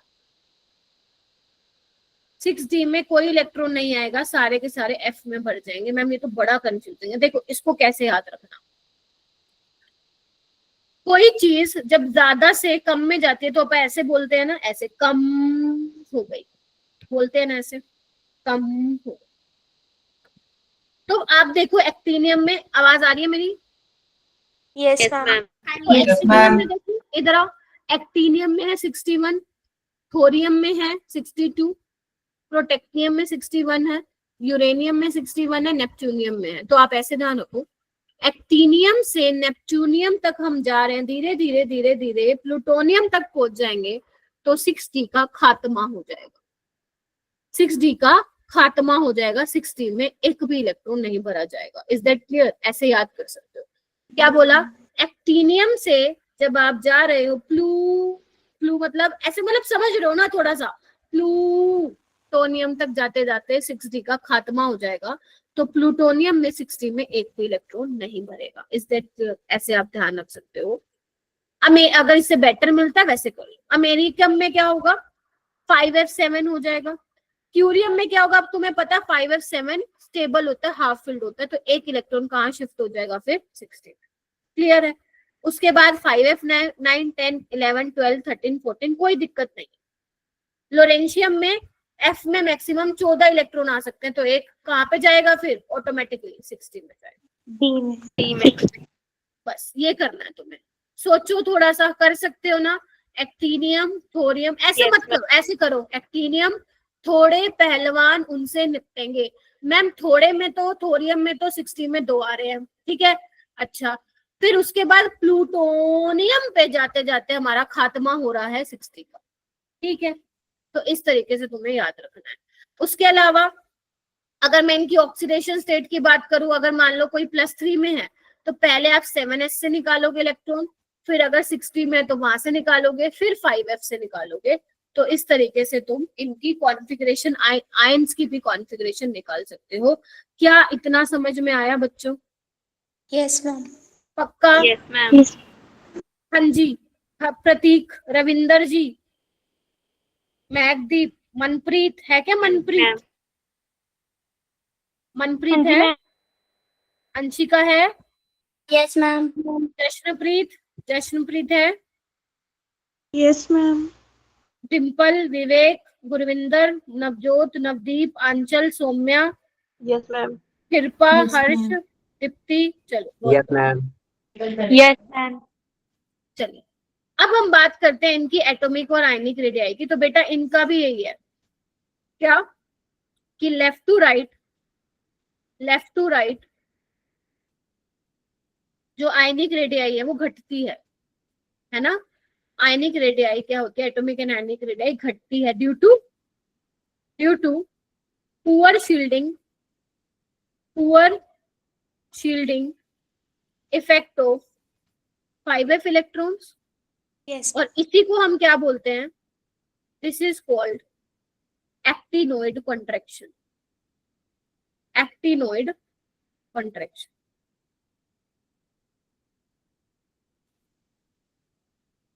बोलो क्या कहते हैं? Yes, ma'am. और यहाँ पे एक पॉइंट लिखो, एक्टिनोइड कॉन्ट्रैक्शन मतलब श्रिंक होना, कम होना, is greater than lanthanoid contraction. कोई मेरे को इसका आंसर दे पाएगा?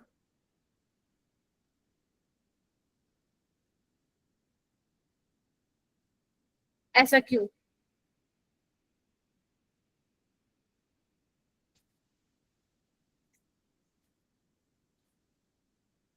क्योंकि जो 5F वालों का शील्डिंग इफेक्ट होता है, 5F is poor, 5F has poor shielding effect than 4F, क्योंकि 5F तो बाहर है ना 4F से भी ज्यादा, तो भाई साहब वो तो घटिया शील्डर है, वो तो घटिया शील्डर है, तो उसमें क्या होगा, फोर्स ऑफ अट्रैक्शन भाई साहब वैलेंस इलेक्ट्रॉन न्यूक्लियस के बीच में ज्यादा होगा, तो एक्टिनोइड कॉन्ट्रैक्शन ज्यादा होती है as compare to lanthanoid contraction. ठीक है जी? Yes, ma'am.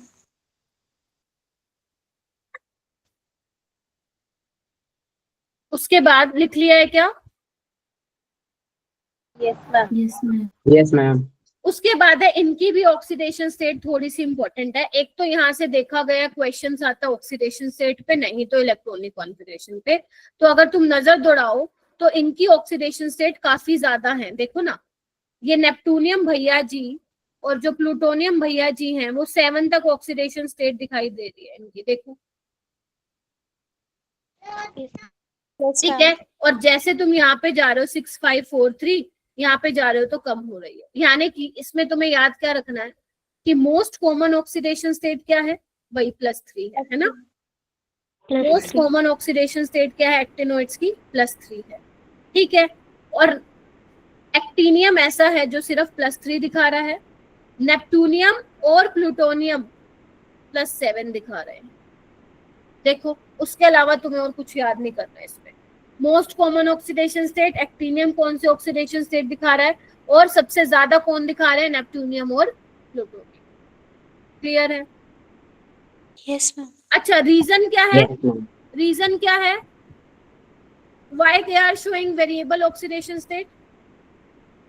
They show variable oxidation state because the difference, energy difference between 5F and 60 is small। मानते हो कि नहीं? क्योंकि 4F तो क्या था, अंदर की तरफ धंसा हुआ था, 5F थोड़ा बाहर की तरफ है, समझ रहे हो। तो 5F के भी इलेक्ट्रॉन्स जो है वो पार्टिसिपेट कर सकते हैं बॉन्डिंग में, तभी आपको दिख रहा है 7 7 6 5 इतनी ऑक्सीडेशन स्टेट शो करते हैं। सेंस है ना? तो दिस इज द रीजन। ध्यान से सुन लो, लेंथेनॉइड्स क्यों नहीं दिखा पाते वेरिएबल, क्योंकि 4F और 5D में एनर्जी डिफरेंस ज्यादा है, बिकॉज 4F अंदर की तरफ होता है। एक्टिनॉइड्स क्यों दिखा पाते हैं, क्योंकि 5F बाहर की तरफ होता है, तो 5F और 60 में बहुत ज्यादा डिफरेंस नहीं होता है एनर्जी में, तो 5F के भी इलेक्ट्रॉन क्या कर जाते हैं बेटा, बॉन्ड फॉर्मेशन में पार्टिसिपेट कर सकते हैं, जिसकी वजह से एक्टिनॉइड्स में तुम्हें वेरिएबल ऑक्सीडेशन स्टेट देखने को मिल रही है। बोलो। Yes, ma'am. ठीक है, उसके बाद हेडिंग डालो कैरेक्टरिस्टिक्स ऑफ एक्टिनॉइड्स। कैरेक्टरिस्टिक्स जैसे वो था सिल्वरी वाइट होते हैं ये, ठीक है। उसके अलावा मेटल्स हैं तो इलेक्ट्रोपॉजिटिव होंगे नेचर में, एंड रिएक्टिव होंगे, ठीक है। उसके अलावा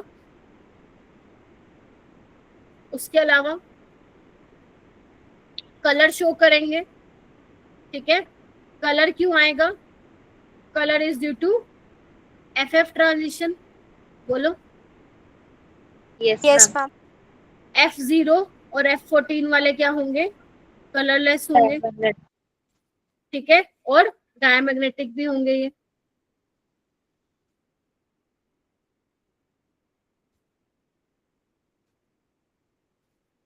ठीक है। मोस्ट कॉमन ऑक्सीडेशन स्टेट क्या होगा, अभी बताया, +3. +3। 3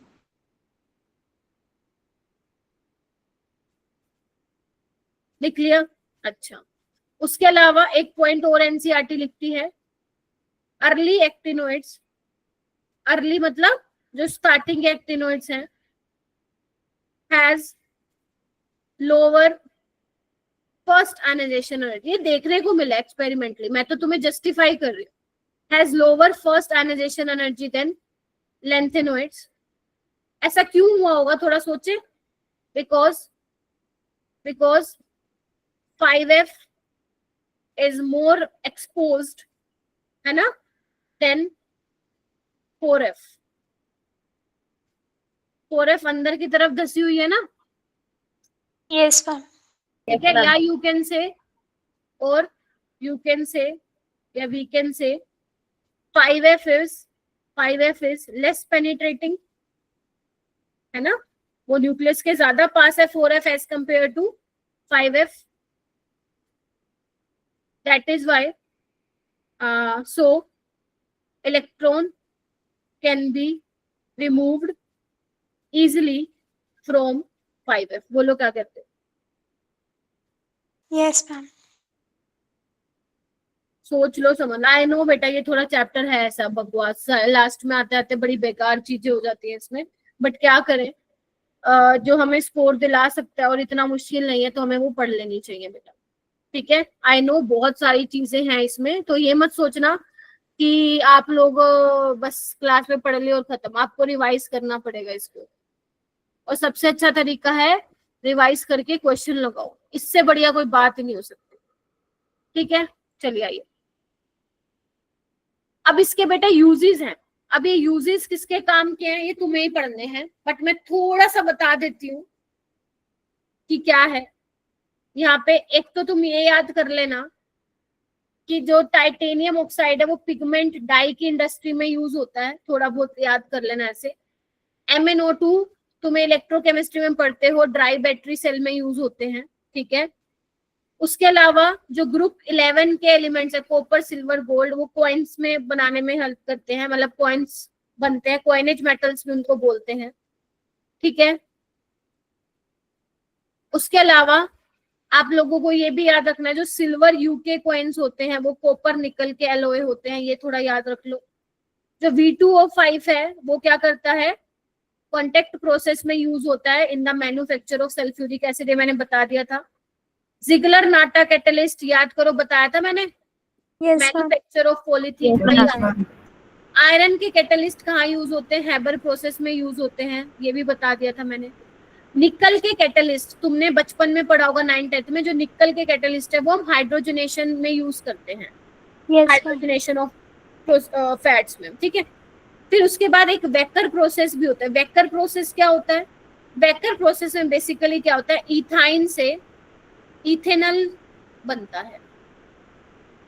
इथाइन से इथेनॉल बनाने के लिए जो यहाँ पे कैटलिस्ट यूज होता है वो होता है PDCl2, और इस प्रोसेस को बोलते हैं वेकर प्रोसेस, ठीक है। अच्छा, बस ये याद रखना। उसके अलावा जो पहले के जमाने में ब्लैक एंड व्हाइट फोटोग्राफी आती थी तो उसमें AGVR को जो है यूज किया जाता था, और AGVR पे जब डायरेक्ट सनलाइट पड़ती है तो हमें वो फिल्म दिखाई देती थी, ठीक है। तो बस इतना तुम्हें जो है याद रखना। मैम ये वाला क्वेश्चन कल के DPP में था, फोटोग्राफी वाला। हाँ ठीक है, हो सकता है हो, क्योंकि कई वैसे बहुत ज्यादा नहीं पूछा हुआ, बट यस कई सालों में कभी कभी पूछ लेते हैं। आपको कैसा मिलेगा, आपको 3-4 मिल जाएंगे और उसके यूजेस लिखे होंगे और आपको मैच करना पड़ेगा, आपको मैच करना पड़ेगा। तो इस हिसाब से यहाँ से सवाल बनते हैं, ठीक है। इसको लिखना नहीं है, एनसीईआरटी में हाईलाइट करना, पता चले तुम इसी के नोट्स बनाने लगे, पूरा पैराग्राफ लिख डाला, इसका कोई सेंस नहीं है, ठीक है। चलो अब मेरे को क्वेश्चन करके दिखाओ, चलो। और अब मैं जिसको बोलूंगी वही बताएगा, क्योंकि मैंने तुम्हें पढ़ा दिया है, चैप्टर खत्म हो चुका है, अब तुम्हारी बारी है, चलो।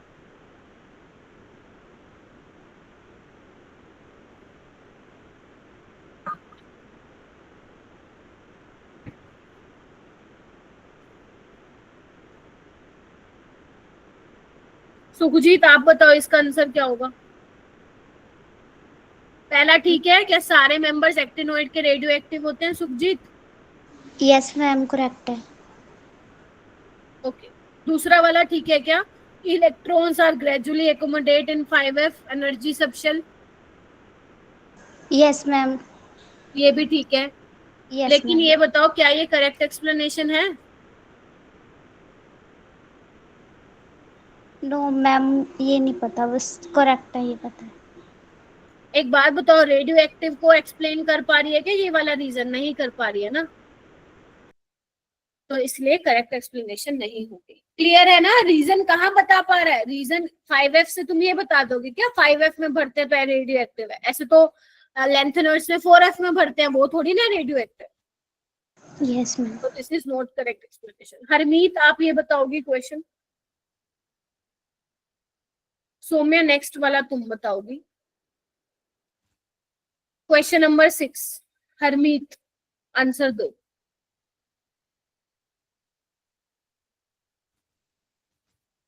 आवाज आ रही है तुम्हें हरमीत मेरी? हाँ जी मैम। तो करो इसको। क्या होगा स्पिन मैग्नेटिक मूवमेंट गैडोलिनियम +3 का? रविंदर रेडी रहो, आंचल रेडी रहो, प्रतीक रेडी रहो, दिव्या, हरलीन रेडी रहो, कृपा रेडी रहो, नेहा, मनप्रीत रेडी रहो। किसी से का भी नंबर आ सकता है। महकदीप, हर्ष, ए ऑप्शन मैम। कैसे निकाला बेटा?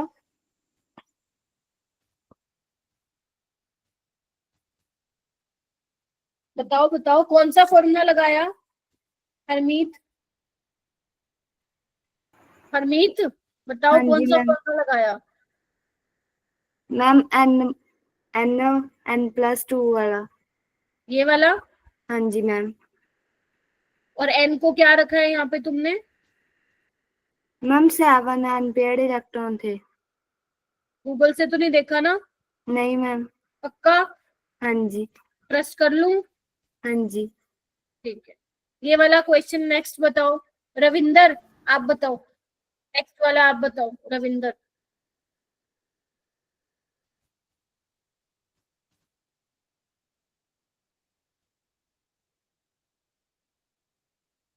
वेरी गुड सौम्या, जिसको आता है वो हाथ खड़ा कर सकता है, बट रविंदर आप मैम बताओगे। हाँ, एसिड में तो H2 होगा, कौन सा होगा बेटा? जेड वाला H2 होगा, हाँ, एंड वाटर वाला होगा LnOH3 plus H2। Very good. और O2 वाला? O2 वाला मैम Ln2O3। O3। ठीक है, ठीक है, तो X हो जाएगा ये, Y हो जाएगा ये, Z हो जाएगा ये, तो ऑप्शन बी इसका करेक्ट होगा। क्या था इस क्वेश्चन में? आना चाहिए था सबको, आना चाहिए था। ठीक है, नेक्स्ट क्वेश्चन। प्रतीक रेडी रहे बेटा, प्रतीक को बताना है ये क्वेश्चन। इसका मतलब ये नहीं है कि बाकी ऐसे खुश होके बैठ जाएंगे, ऐसा नहीं है। हर रोज तुम्हारे नंबर आएंगे, आज इनके नंबर चल रहे हैं, कल हो सकता है तुम्हारा आ जाए। प्रतीक मेरे को बताओ, क्या रीजन है कि actinoids large number of oxidation state दिखाते हैं?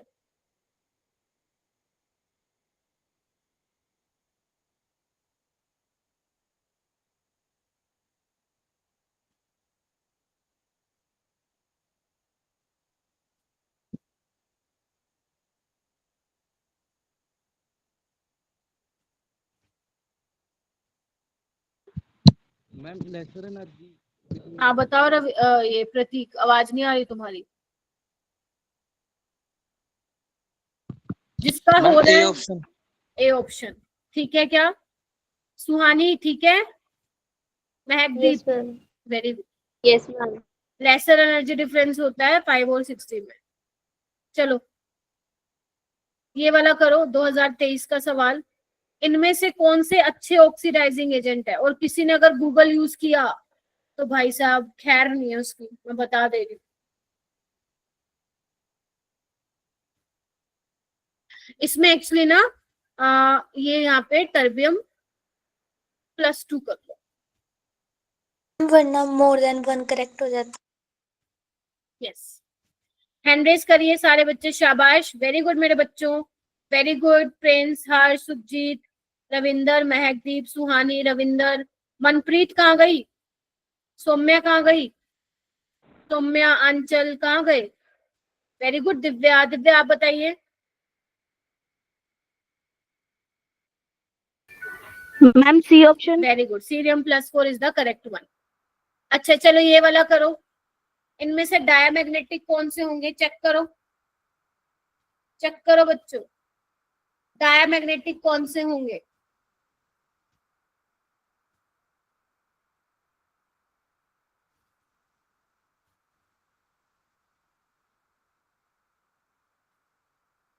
मन ओके, सौम्या आप बताएंगी बेटा। Ma'am be very option. Good, lanthanum +3 और सीरम +4 खाली है, ठीक है, जीनोन है इनके पास, ठीक है। सो इसीलिए जीनोन कह रही हूँ, सॉरी, हाँ जीनोन, उसमें तो रेडोन होता है, जीनोन है नोबल गैस, तो डायमैग्नेटिक ये होंगे। क्लियर है? तो अभी तो मैंने कुछ करवाया है, अभी आज अब सुन लो मेरी बात ध्यान से। एक काम करो, पहले रिएक्शंस देख लो, फिर तुम्हें बताती हूँ ये चैप्टर को कैसे तुम्हें करना है। बेटा ये ना कुछ रिएक्शंस हैं जो कि एनसीईआरटी में नहीं है, बट कई कई बार ये पेपर में आई हुई है, तो ये थोड़ा सा तुम लोग बस देख लेना। अगर तुम्हें ज्यादा मुश्किल लग रही है तो छोड़ देना, मैं आपको बता देती हूँ कौन कौन सी तुम कर सकते हो।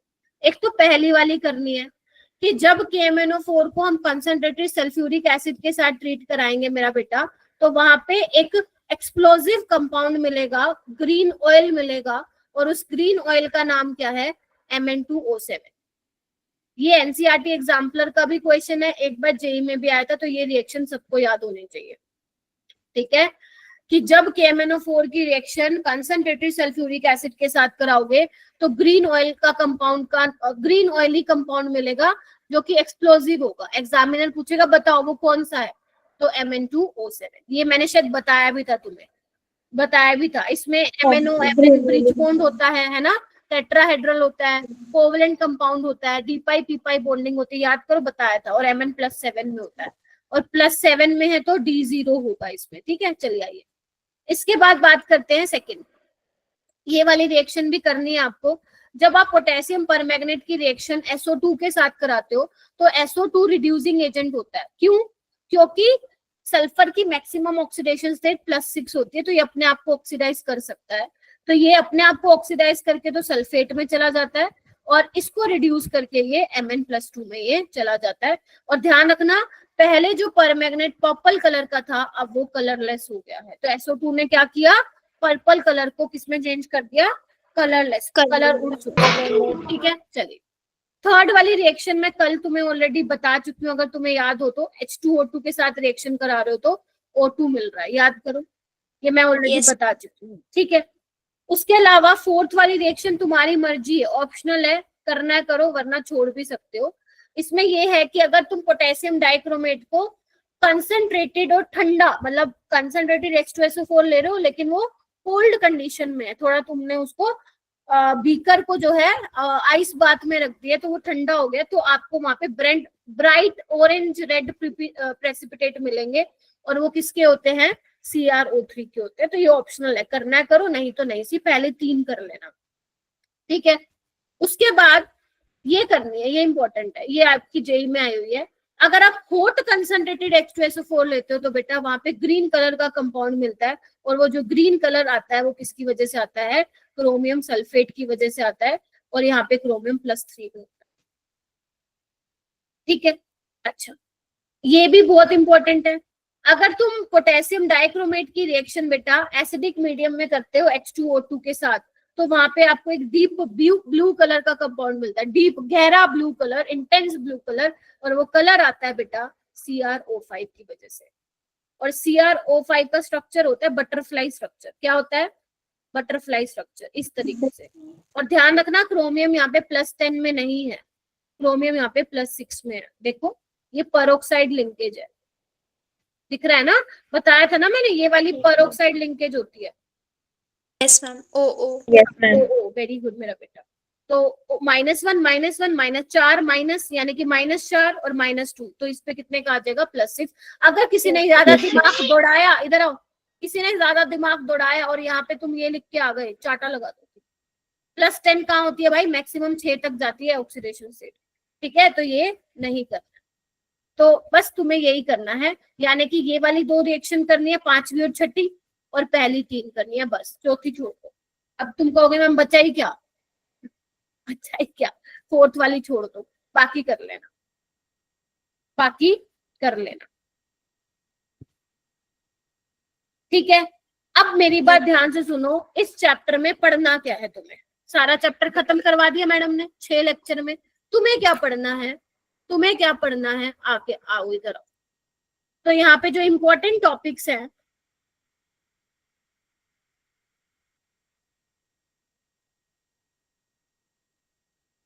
मतलब अब देखो तुम्हारे ऊपर छोड़ दिया बेटा मैंने, अगर तुम चाहते हो कि हम पूरा पढ़ेंगे, मैं बहुत खुश हूँ, पढ़ो। लेकिन जो बच्चे ऐसे हैं मैम, नहीं मैम मैं तो नहीं पढ़ूंगी या पढ़ूंगा, मतलब जो ज्यादा बस यही चाहते हैं कि इतने ही सवाल बन जाए हमारे, तो जिनको जो मैं टॉपिक्स बता रही हूँ वो कर लेना। सुन रहे हो, सुन लो। डी ब्लॉक की इलेक्ट्रॉनिक कॉन्फ़िगरेशन, ठीक है, ऑक्सीडेशन स्टेट, ठीक है, ionization energy, electrode potential, clear है क्या? Yes ma'am. Yes, ma'am. Structure of KMnO4 and K2Cr2O7, ठीक है, इनकी रिएक्शंस करनी पड़ेंगी बेटा, कोई तुम्हारे पास है नहीं अगर तुम चाहते हो कि इसमें से बन जाए, ठीक है। उसके अलावा बस लेंथेनॉइड्स कर लेना, बस लेंथेनॉइड्स, इसमें इनकी इलेक्ट्रॉनिक कॉन्फ़िगरेशन भी आगे, करेक्ट, बस ये कर लेना, क्लियर है। यहाँ से पूरे पूरे चांसेस है तुम्हारा सवाल बन जाए। अगर तुम्हें लगता है कि नहीं मैम आसान चैप्टर है हमें पूरा पढ़ना है, तो तुम्हारी इच्छा, मैंने तो सारा पढ़ा है तुम्हें, लेकिन जिसको थोड़ा सा मुश्किल लग रहा है, जो भी है whatever be the reason, पहले आप ये टॉपिक क्लियर करोगे। Is that clear? ठीक है। Yes ma'am. अब सुनो, Yes, ma'am. अब तुम मुझे देखो, फ्राइडे को मैं लीव पे हूँ, फ्राइडे को मैं तुम्हारी क्लास नहीं ले पाऊंगी, मेरे को कहीं जाना है बाहर, ठीक है। तो फ्राइडे को क्लास नहीं है, मतलब फ्राइडे को तुम्हारी छुट्टी है, मतलब बेसिकली क्लास नहीं लग रही ना मेरी, तो तुम फ्री हो 1.5 आवर। उस 1.5 आवर में तुम क्या करोगे, मैं तुम्हें डीपीपी दूंगी आज 5 और 6, मतलब एक ही डीपीपी है कंबाइन, वो आप सोल्व करोगे, ठीक है। Okay ma'am. ऑलराइट, आज क्या है, बुधवार है ना, हो सकता है कोई पहले कर ले। उसके बाद तुम्हारे पास बचेंगे सैटरडे और संडे, ठीक है। सैटरडे को मेरी क्लास है, उसमें मैं कोऑर्डिनेशन कराऊंगी, बट कोई डीपीपी नहीं दूंगी शायद मैं, ठीक है, नहीं दूंगी। अगर दे भी दी तो कोई बात नहीं। ये 2 दिन तुम्हें क्या करने हैं, 2023 और 24 के क्वेश्चन, बस ये काम है तुम्हारा। समझ में आया? मैं तुम्हें बस आज एक डीपीपी और दे रही हूँ, उसके बाद मैं तुम्हें मंडे से डीपीपी देना चालू करूंगी, और मैं कोई डीपीपी नहीं दे रही हूँ। आज देख लो बुधवार है, ये फ्राइडे को मैं छुट्टी पे हूँ, मैं लीव पे हूँ, तो तुम्हारे पास 1.5 घंटा बचेगा, चुपचाप बैठ के कर लेना, क्लियर है? Yes ma'am. Yes, ma'am. तो ये तुम्हारा टारगेट रहेगा संडे तक का। Is that clear? अब तुम इसमें नोट्स रिवाइज करो, क्वेश्चंस करो, यही तुम्हारा काम है। और मंडे से फ्रेश स्टार्ट कर देना, जितना भी कोऑर्डिनेशन में करवाऊंगी फिर कोऑर्डिनेशन पे फोकस होना चाहिए तुम्हें, ठीक है। Okay ma'am. तो इसके लिए यही करना है, और बस यही करते जाओ। जो टीचर्स तुम्हें टारगेट दे रहे हैं मेंटरशिप कॉल में, या वैसे भी जो भी तुम कर रहे हो, प्लीज उसको ईमानदारी से करो, ज्यादा प्रेशर मत लो। ट्रस्ट मी, अगर तुम सिर्फ यही चीजें कर रहे हो, क्लास में आओ, देखो अगर मैं बोलूँ ना तुम क्लास में आ रहे हो और जो क्लास में टीचर सवाल भी करवा रहा है, अगर तुम उसको भी घर जाके प्रैक्टिस कर लेते हो, और कुछ असाइनमेंट के आसान आसान जो तुमसे बन रहे हैं क्वेश्चन, जैसे मान लो मैंने 20 सवाल दिए, तुमसे सिर्फ 10 ही बने, तो दुखी होने की जरूरत नहीं है, वो 10 कर लो। लेकिन तुम्हें थोड़ा सा स्ट्रेटेजाइज करना पड़ेगा preparation, because we have only 4 month. 4 month. तुम्हें उस तरीके से स्ट्रेटेजाइज करना पड़ेगा चीजों, समझे मेरी बात? अब मैं क्या करूंगी, अब मैंने एक चीज मैं भी अपने अंदर यही इम्प्रूव करूंगी कि तुम्हें हर चैप्टर खत्म होने के बाद 2 दिन दे दूं, मतलब छुट्टी नहीं होगी, लेकिन 2 दिन में कोई डीपीपी नहीं दूंगी ताकि तुम अपना पहले वाला बचा हुआ कंप्लीट कर लो। क्लियर है? Yes ma'am. ठीक है, तो पहले अपना टारगेट कंप्लीट करो और मुझे जरूर बताना कि मैम टारगेट अकम्प्लिश्ड। ठीक है? Yes ma'am. और किसके साथ है मेरी कल मेंटरशिप? महक दीप आपके साथ है बेटा, मेरी 1-on-1 है ना, तो आप मैम कल आपने ज्वाइन